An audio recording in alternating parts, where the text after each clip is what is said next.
오늘 우리에게 주시는 하나님의 말씀은 잠언 29장 7절에서 12절까지 말씀입니다.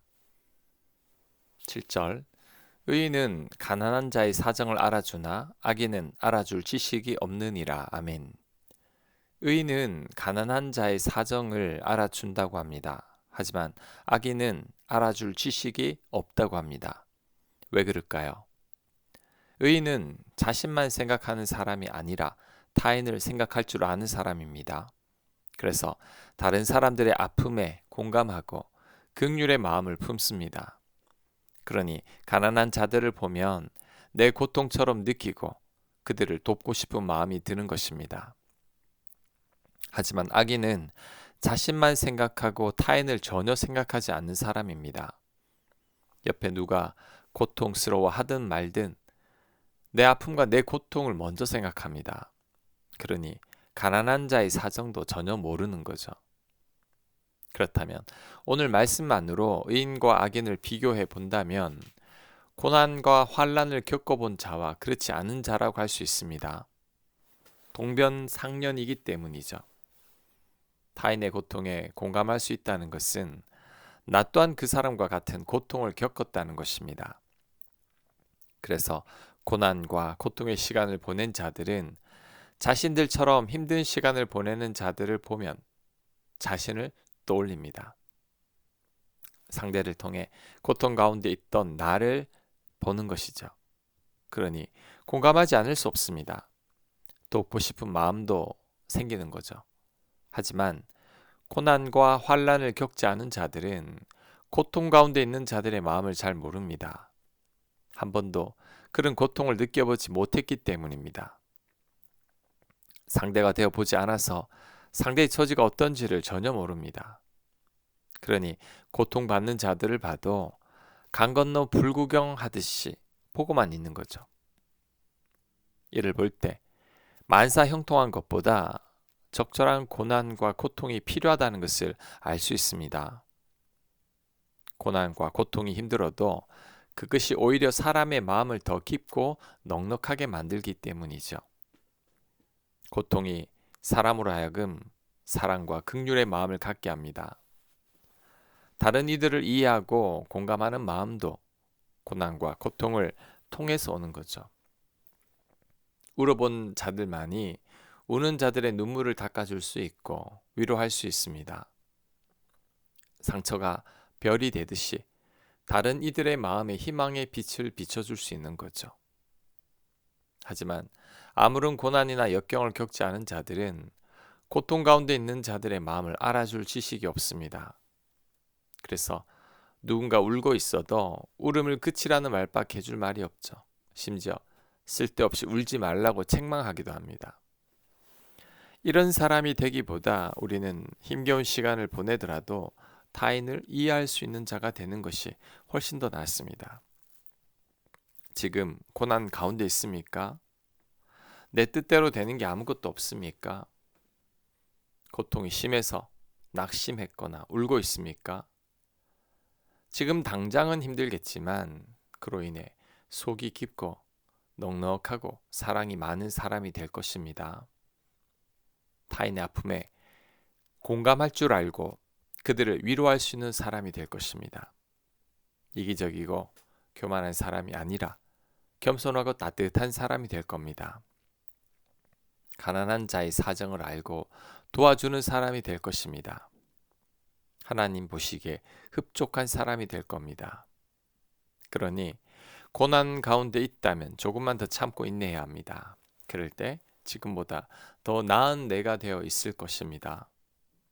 고난 가운데 있는 자들을 위로도 할 수 있을 것입니다. 8절 거만한 자는 성읍을 요란하게 하여도 슬기로운 자는 노를 그치게 하느니라. 아멘. 거만한 자가 있으면 그 사람이 속해 있는 공동체는 늘 요란하고 소란스럽습니다. 왜냐하면 거만한 자가 자기 뜻과 고집대로 행동하기 때문이죠. 말도 함부로 하고 사람들에게 상처도 많이 줍니다. 게다가 사람들과 많이 부딪히죠. 그러면서도 자신이 거만한 줄 모르고 자신에게 문제가 있는 줄 모릅니다. 하지만 슬기로운 자가 있으면 그가 속해 있는 공동체는 늘 평안하고 조용합니다. 왜냐하면 슬기로운 자가 사람들과의 관계 속에서 평화를 만들어내기 때문이죠. 혹 누군가 문제를 일으킨다고 해도 잘 타이르고 설득해서 노를 그치게 만듭니다. 슬기로운 자는 화를 낼 상황에서도 절제합니다. 그래서 다툴 일이 별로 없는 거죠. 그래서 늘 평안한 것입니다. 11절에도 유사한 말씀이 나옵니다. 11절 어리석은 자는 자기의 노를 다 드러내어도 지혜로운 자는 그것을 억제하느니라. 어리석은 자는 자기의 노를 다 드러냅니다. 화가 나면 참지 못하고 그 화를 다 터뜨리죠. 하고 싶은 말을 결국엔 다 하고 맙니다. 하지만 지혜로운 자는 그 화를 억제합니다. 화가 날 상황이어도 화를 내지 않고 참습니다. 노를 감추는 거죠. 8절과 11절을 볼 때 거만하고 어리석은 자가 어떤 사람이고 슬기로운 자와 지혜로운 자가 어떤 자인지 알 수 있습니다. 거만하고 어리석은 자는 자신의 화를 다 드러내는 사람입니다. 화가 나면 참지 못해서 다툼을 일으키는 자죠. 하지만 슬기로운 자와 지혜로운 자는 자신의 화를 참고 누르는 사람입니다. 화가 나도 절대 밖으로 드러내지 않습니다. 그러니 사람들과 갈등도 없고 다툼도 없습니다. 스스로가 어떤 사람인지 이 기준을 놓고 점검해 봐야 합니다. 화가 나면 참지 못합니까? 누군가에게 화가 나면 화를 내거나 그 사람과 아예 상대도 하지 않습니까? 화가 나서 전혀 말하지 않는 것도 조용한 분노를 터뜨리는 것입니다. 침묵과 외면도 일종의 분노입니다. 그렇다면 나는 거만하고 어리석은 자죠. 반면에 화가 나도 참고 절제할 수 있다면 나는 슬기롭고 지혜로운 자입니다. 우리들은 이런 자가 되어야 합니다. 절제는 우리가 어떻게 해서든지 배우고 익혀야 할 덕목입니다.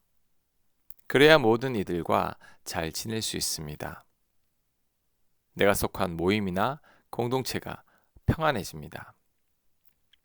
9절 지혜로운 자와 미련한 자가 다투면 지혜로운 자가 노하든지 웃든지 그 다툼은 그침이 없느니라. 아멘. 지혜로운 자와 미련한 자가 다투면 그 다툼은 그침이 없다고 합니다. 왜 그럴까요? 그 원인은 미련한 자에게 있죠.